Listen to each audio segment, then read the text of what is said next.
তো বাগা মসজিদের ভিতরে আমরা যাচ্ছি। আমাদের সামনে আমার মামা যাচ্ছে, আমার ছোট ভাই বনি আছে এখানে। তো এখানে মাজার শরীফের পরে এটা একটা দর্শনীয় স্থান, বলতে গেলে একটা প্রত্নতাত্ত্বিক একটা হেরিটেজ একটা সাইট।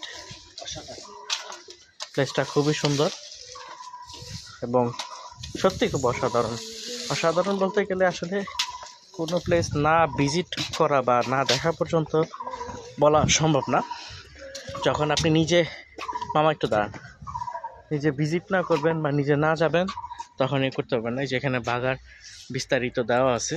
তো বাগা মসজিদের যে স্টোরিটা, সেটা হচ্ছে বাগা উপজেলা সদরের এক বিশাল আকৃতির পশ্চিম পারে অবস্থিত মুসলিম স্থাপত্য শিল্পের অপর নিদর্শন। এখানে মসজিদের অভ্যন্তরীণ 2 আইলসের বেইতে বিভক্ত মসজিদ, অর্ধ গোলাকৃতির গম্বুজ আছে। মসজিদটির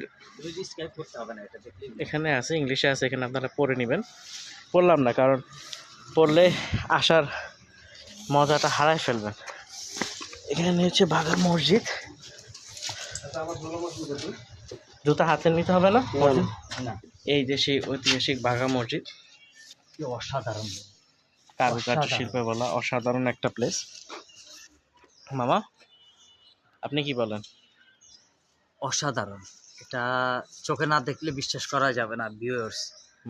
এই মসজিদটা যখন আপনারা আসবেন, যদি সময় করে আসেন, এক ওয়াক্ত নামাজ পড়েও অন্তত চলে যাবেন, কারণ ঐতিহাসিক মসজিদে নামাজ পড়ার যে শান্তি, ওই শান্তিটা পাবেন।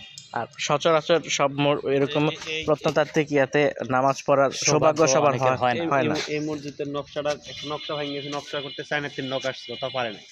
তো এখানে নাকি নকশার কথা শুনলাম বনি থেকে, যে নকশার রেপ্লিকেট করতে চাইছিল, নকশা যেটা ভেঙে গেছিল, কিন্তু সেটা রেপ্লিকেট করতে পারে নাই।